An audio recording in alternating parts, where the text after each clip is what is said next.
Селям алейкум. Здравствуйте. В прямом эфире телеканала Милет программа «Бызыма. КМыс. Наше право». И я ее ведущая Оксана Лобода. Сегодня мы будем говорить о организационно-правовых формах и регистрации предпринимательской деятельности, а также о школе для предпринимателей и государственной поддержке. Гость нашей студии – юрист Александр Хадыкин. Александр Витальевич, добрый вечер. Добрый вечер, Оксана. Александр Витальевич, расскажите, пожалуйста, о вашей деятельности в рамках проекта «Школы предпринимателей». Что это за проект? Это проект, который ежегодно реализуется в рамках программы Министерства экономического развития. Он изначально создавался для того, чтобы у нас в Крыму появилось больше предпринимателей, для того, чтобы уже действующие предприниматели были более осведомленными о том, как они могут вести свой бизнес правильно, какие налоги им нужно будет платить, какое вообще их ожидают контролирующие процедуры, встречи с контролирующими органами, какие программы государственной поддержки существуют. То есть это, скажем, такая информационно-консультационная программа, которая предоставляется бесплатно нашим предпринимателям ежегодно и позволяет им развивать свой бизнес, при этом с минимальными затратами для них. Это какие-то лекции? Как формируются группы? Тоже интересный вопрос для этого. Группы формируются, все желающие могут подать свои заявки либо через сайт Фонда поддержки предпринимателей, либо через Министерство экономического развития. И группы формируются по городам. Практически в любом городе Крыма, в районном центре или в центре муниципального образования можно организовать группу, если соберется не менее 15 слушателей. Наши специалисты выйдут и проведут, собственно, беседы разъяснительные, проведут этот образовательный курс. Кроме того, по результатам этого курса еще и предпринимателям выдаются удостоверения о повышении квалификации. Вот. В прошлые годы даже эта программа помогала поучаствовать в некоторых программах государственной поддержки. Вот. То есть сам документ, который будет выдан по результату, он может даже в будущем помочь предпринимателю в таких государственных программах. Интересно. Очень такой полезный, я думаю, проект, на сегодня востребованный в Крыму. Вот что касается таких актуальных вопросов, которые интересуют предпринимателей при начале своего бизнеса, да, открытии своего дела. Наверное, первое, что надо выбрать предпринимателю, да, который хочет начать свое дело, это форму, да, своей работы. То есть какие вообще организационно-правовые формы предпринимательской деятельности существуют? Расскажите об этом подробнее. Относительно организационных правовых форм вы абсолютно правы. Дело в том, что начиная наш бизнес, мы должны понять, во-первых, какие денежные вложения от нас потребуются для того, чтобы это сделать, какие документы мы должны при этом иметь и разработать, и подать их в регистрирующий орган, и какие вообще планы у нас на развитие есть. Отсюда мы уже выбираем организационно-правовую форму, в которой нам удобнее работать. Наиболее простой вариант зарегистрировать свой бизнес сейчас это, пожалуй, стать индивидуальным предпринимателем. Гражданским кодексом у нас предусмотрена такая форма ведения предпринимательской деятельности. При этом человек, который регистрируется в форме ИП, он не теряет статус физического лица. Для него это минимальный документооборот, минимальные финансовые вложения, государственная пошлина всего лишь 800 рублей. И если человек не обращается за помощью к юристам, составляет документ сам, то для него больше никаких расходов для начала деятельности не наступает. Вот. Что касается других организационно-правовых форм, то Гражданским кодексом предусмотрено еще создание юридического лица. Это уже такое лицо, которое создается, ну скажем, виртуально. То есть это уже не определенный гражданин, он может фактически уже не вести свой бизнес, он только может быть учредителем или собственником этого бизнеса. А по факту за него будут работать уже наемные люди, то есть директор, который будет нанимать работников, организовывать этот бизнес. Но для создания юридического лица, конечно, требуется и больший размер финансовых вложений, это и большая уплата государственной пошлины, и необходимость формирования определенного уставного капитала для коммерческих организаций. Кроме того, юридическое лицо, как всегда, как правило, требует постановки уже определенного документа оборота. Даже если человек решает создать общество с ограниченной ответственностью, допустим, самая распространенная организационно-правовая форма, и хочет быть одновременно в нем и директором, и учредителем, у него уже с точки зрения законодательства возникают трудовые отношения. Поэтому Минтруда не раз давал свои разъяснения, что даже в таком случае у человека, пусть даже с самим собой, нужен трудовой договор. А раз есть трудовые отношения, значит, ему нужно уже и делать для себя штатное расписание, правила внутреннего трудового распорядка, положение об оплате труда, и еще там есть целый То есть перечень это кадровой уже документации. документооборот увеличивается, да? Вот Да, это всех этих документов больше нужно. Это гораздо сложнее для начинающих предпринимателей. Поэтому многие предпочитают, конечно, регистрироваться в качестве ИП. Кроме того, есть у нас несколько специализированные, скажем, формы ведения предпринимательской деятельности. Допустим, если в сельской местности у нас граждане хотят стать предпринимателями, они могут у нас зарегистрировать крестьянско-фермерское хозяйство. Самое главное отличие от того же индивидуального предпринимателя, а крестьянско-фермерское хозяйство у нас даже формы документов, которые они будут подавать в налоговую, будут одинаковые, как и на регистрацию ИП. Но главное отличие здесь это то, что они сразу будут обладать статусом сельскохозяйственного товаропроизводителя. А этот статус нашим предпринимателям даст очень, скажем, такие хорошие льготы. Во-первых, применение наиболее выгодной на данный момент системы налогообложения, единый сельскохозяйственный налог. Во-вторых, возможность участвовать в многочисленных программах государственной поддержки, которые есть для сельскохозяйственных товаропроизводителей. Что касается юридических лиц, у нас предусмотрены еще несколько организационно-правовых форм, но они уже, скажем, для начинающих предпринимателей не совсем подходят. Это либо создание акционерного общества, где минимальный размер уставного капитала будет уже 100 тысяч рублей, либо создание производственного кооператива.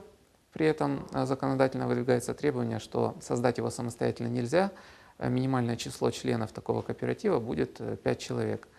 Либо создание хозяйственного товарищества. Но создать хозяйственное товарищество физическое лицо, обычный гражданин, уже не может. Он уже должен быть субъектом предпринимательской деятельности и объединиться с другими такими же предпринимателями для создания такой формы. Спасибо большое, Александр Витальевич.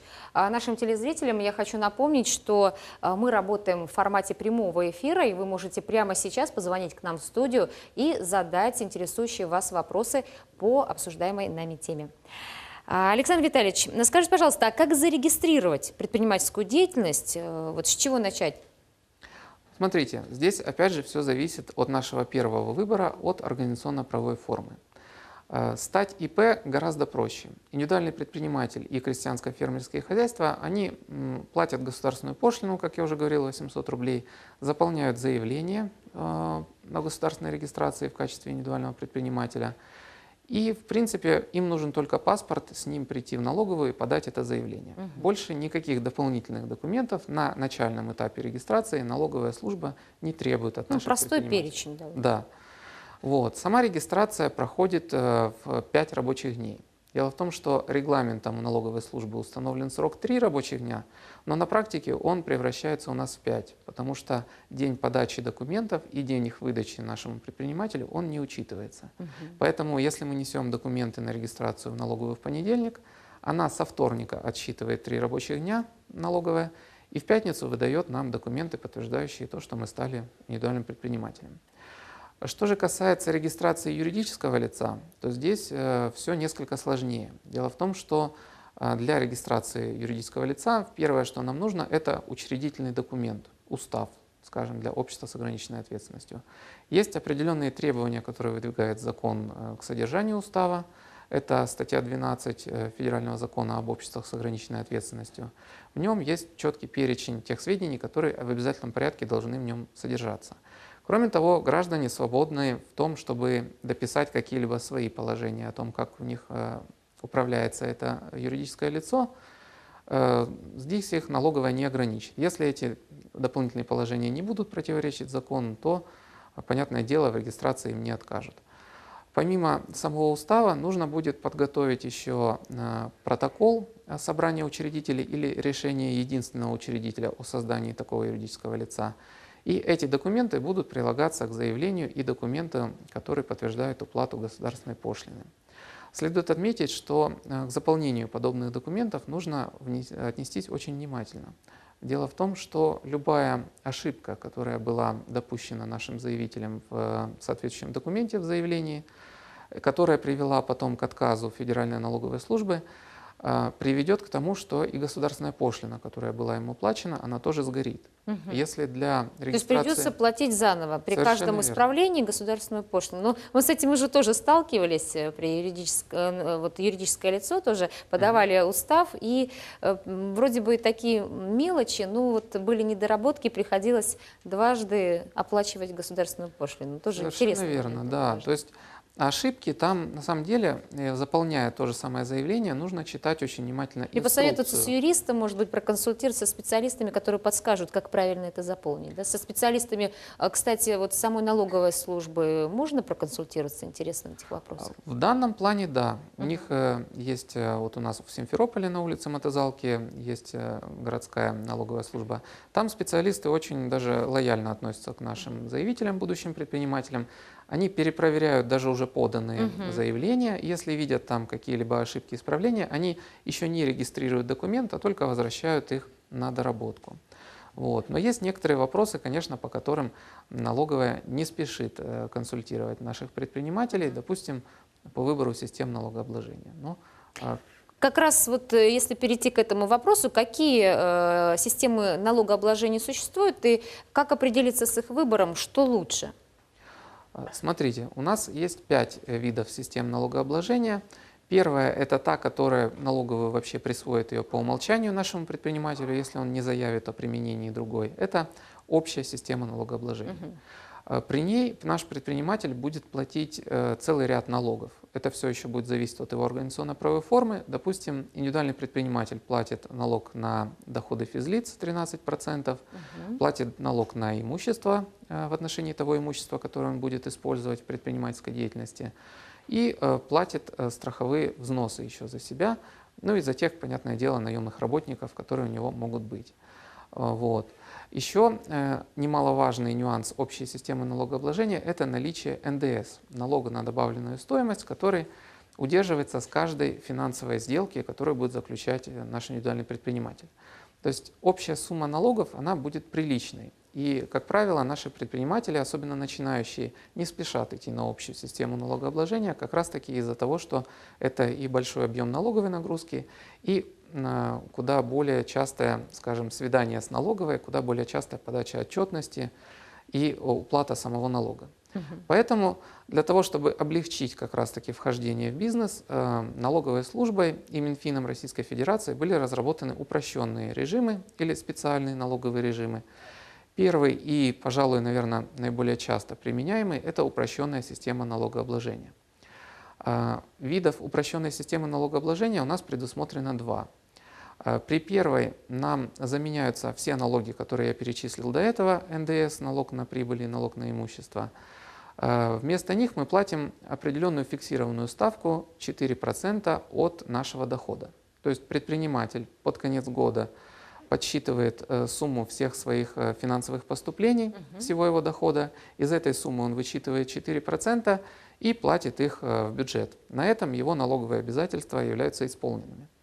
При этом отдельно все-таки уплата страховых взносов за себя еще им осуществляется. Второй вид упрощенной системы налогообложения – это система доходы минус расходы. Сейчас она у нас установлена по ставке в 10%, и эта ставка у нас считается уже не от дохода, а от прибыли. Соответственно, здесь уже предприниматель не только ведет учет своих доходов, но еще и подсчитывает все расходы, которые он за этот год понес. И вот от той суммы, которая составит разницу, то есть чистая прибыль, которую он заработал, он отсчитывает 10% и оплатит налог. Помимо этого... Спасибо большое. Александр Витальевич, давайте на минутку остановимся на этом. У нас есть звонок с вопросом от наших телезрителей. Добрый вечер, мы вас слушаем. Задавайте ваш вопрос. Алло, здравствуйте. Меня зовут Татьяна, город Симферополь.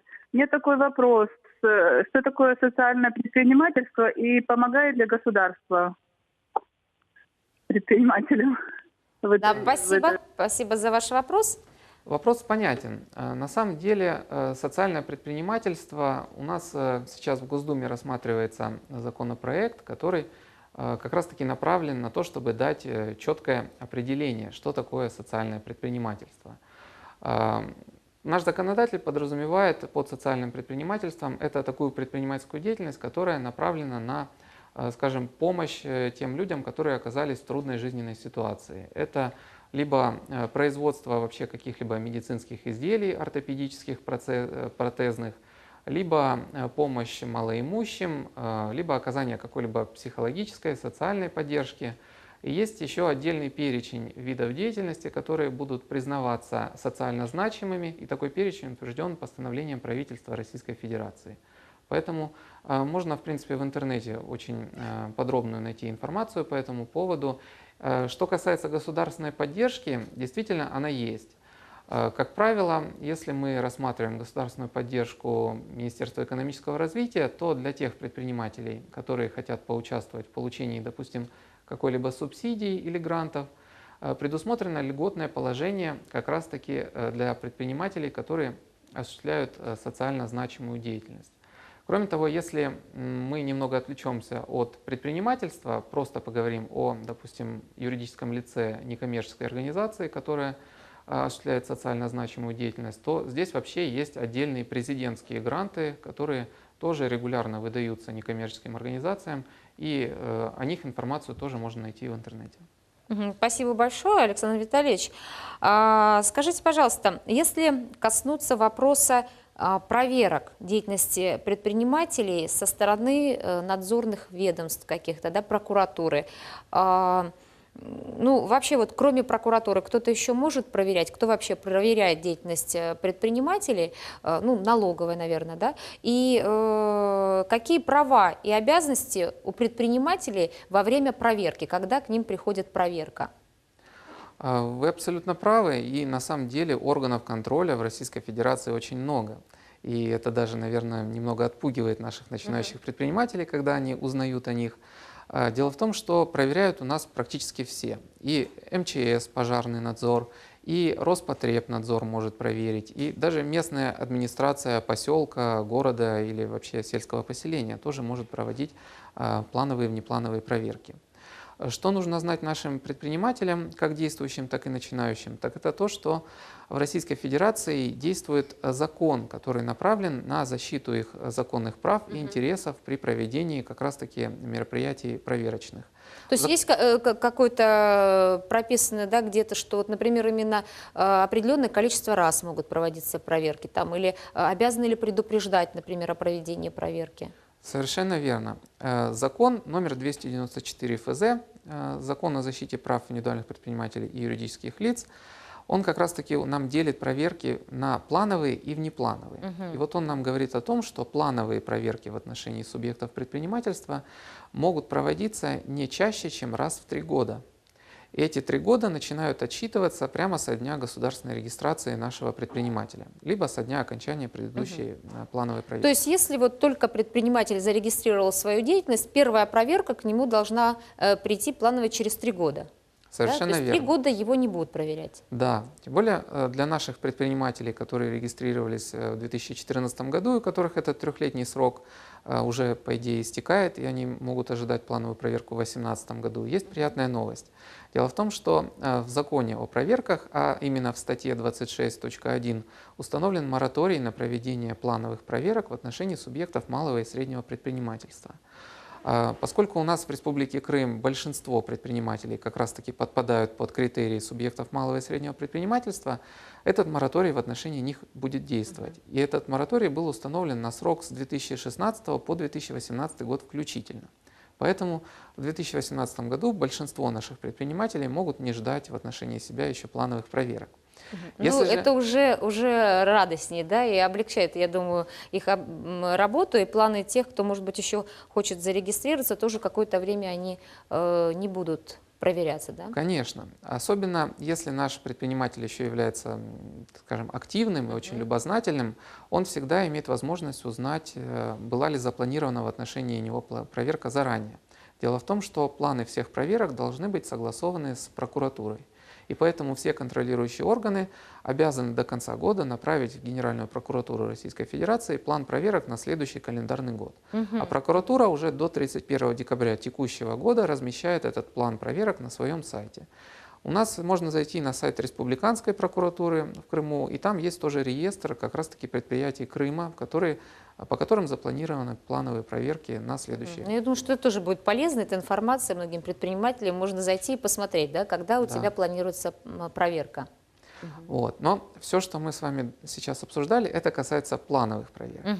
Но в законе предусмотрены еще и внеплановые проверки. И в отношении них уже не действует эта норма трехлетнего периода. Они могут быть проведены хоть прямо в день государственной регистрации нашего предпринимателя. А в каких случаях это возможно? Есть исчерпывающий перечень оснований.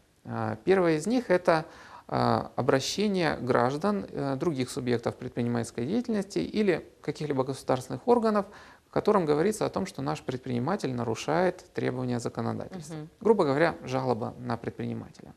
Здесь нужно учитывать то, что анонимные жалобы у нас все-таки не 1937 год, и они не рассматриваются государственными органами. Поэтому просто так, если вам не нравится какой-либо из предпринимателей, вы не можете на него пожаловаться. Вам нужно будет указать свои обратные данные, иначе государственный орган просто не рассмотрит такое обращение в связи с тем, что у нас действует 59-й федеральный закон о рассмотрении обращений граждан. Второе основание для проведения внеплановых проверок – это обращение потребителей товаров, работ и услуг на предпринимателей, которые считают, что их права потребителей были нарушены. Ну или оказаны им некачественные услуги, да, были? Совершенно верно. Если наш предприниматель кому-то не надлежащим образом выполнил работу или оказал услугу, на него могут пожаловаться. Но с 2017 года сделать это несколько сложнее нашим потребителям, потому что они должны сначала отправить претензию самому предпринимателю. То есть предприниматель тоже будет заранее знать, что у него есть недовольные клиенты, и он обязан исполнить требования закона о защите прав потребителей. То есть, опять же, внезапно к нему не придут, как правило. Но есть, конечно, и перечень исключений, когда к нашим предпринимателям могут прийти внезапные проверки. Допустим, закон о проверках предусматривает такое внезапное мероприятие, как контрольная закупка. Если орган контроля ее согласует с прокуратурой, он может ее провести внезапно, иначе смысл бы в ней потерялся. И вот в рамках контрольной закупки уже можно установить определенные нарушения, но их тоже нужно правильно зафиксировать, то есть либо использовать средства аудио-видеофиксации, либо привлекать независимых лиц, которых мы любим называть понятыми. Вот. В отношении любого мероприятия проверки есть административный регламент, который утвержден органом контроля, неважно каким, будь то налоговая служба или Роспотребнадзор или пожарный надзор. У всех у них есть регламент, и если наш предприниматель получает уведомление от этой службы, что он будет проверяться в ближайшее время, я рекомендую зайти на сайт этого органа, который к нему придет, и ознакомиться внимательно с регламентом, чтобы знать свои права и обязанности. Ну вот такое уведомление в случае неплановой именно проверки обязательно придет? Да, дело в том, что по общему правилу закон устанавливает обязательность уведомления наших предпринимателей. Если это внеплановая проверка, то за 24 часа до ее начала. Если это плановая проверка, то за 3 рабочих дня до ее начала. Вот. Но есть, конечно, исключения, вот, как, например, контрольная закупка. Или, допустим, Государственная инспекция по труду может провести внезапную проверку, у нее есть такое право, если она получит жалобу от работника на своего работодателя в том плане, что он нарушает его трудовые права. У них тоже предусмотрена такая особая процедура. Спасибо. И в завершении, у нас осталось уже немного времени до конца нашей программы. Скажите, пожалуйста, а как правильно принять наемного работника? Да, это тоже один из вопросов, которые интересуют предпринимателей. Совершенно верно. Причем очень многие наши предприниматели пытаются узнать, а нормально будет ли, например, оформить с ним отношения не трудовым договором, а гражданско-правовым. То есть где эта грань между трудовым законодательством и гражданским. Так вот, мы настоятельно рекомендуем, практикующие юристы, нашему предпринимателю, во-первых, понять, необходимо ли, будет ли конечный результат от деятельности такого работника. Если ему нужно, чтобы это, допустим, водитель его 2 раза в день повозил, и, в принципе, следующие дни он ему не нужен, то это можно заключить разовый договор оказания услуг, просто удержать НДФЛ за такого человека, который оказывает услуги, и на этом, собственно, распрощаться. Но если же деятельность у нас систематическая, если у человека есть рабочее место, он ежедневно по определенному графику приходит на работу, то в первую очередь нужно оформлять трудовой договор. Трудовой договор, у нас есть тоже к нему требования, они установлены статьей 57 Трудового кодекса по его содержанию. Нужно очень внимательно отнестись к его составлению, четко прописать график работы сотрудника, правильно прописать сумму оклада. Дело в том, что она должна быть числовой, не допускается каких-либо размытых формулировок относительно оплаты работника. И помимо самого составления трудового договора, необходимо еще иметь внутренний документооборот. Нужно иметь штатное расписание, где будет предусмотрена должность такого работника. Нужно иметь правила внутреннего трудового распорядка, которые устанавливают график работы для тех или иных работников. Положение об оплате труда. Если наш предприниматель хочет еще и премировать работников, то нужно предусматривать такие положения. Отдельно еще всем предпринимателям, которые нанимают наемных работников, нужно исполнять требования закона о персональных данных. Дело в том, что заключая трудовой договор с работником, мы собираем с него персональные данные. Как правило, это его сведения о его паспорте, фамилия, имя, отчество. Многие берут телефон. И для того, чтобы закономерно взять эти сведения с человека, нужно взять с него согласие на обработку и хранение персональных данных. И помимо этого согласия у работодателя должно быть еще и положение об обработке персональных данных. То есть в случае проверки, если таких документов не окажется, это будет нарушением с точки зрения, да? Совершенно верно. И наш органа. предприниматель будет привлечен к административной ответственности. Ну, то есть это штрафы, да, какие-то предусмотрены законодательством? Да, штрафные санкции, ну, как правило, они еще разнятся для индивидуальных предпринимателей и юридических лиц, для ИП они меньше. Но, тем не менее, суммы будут довольно-таки ощутимы. Спасибо большое, Александр Витальевич, за то, что вы пришли к нам сегодня в студию. Время нашей программы уже истекает. Благодарю вас еще раз. Надеюсь, что мы с вами еще увидимся. А телезрителям я хочу напомнить, что мы говорили о организационно-правовых формах и регистрации предпринимательской деятельности, а также о школе для предпринимателей и государственной поддержки предпринимательской деятельности. На вопрос отвечал юрист Александр Хадыкин. На этом у меня все. До встречи в следующую пятницу в 19:00. Желаю вам хороших выходных. Не переключайтесь.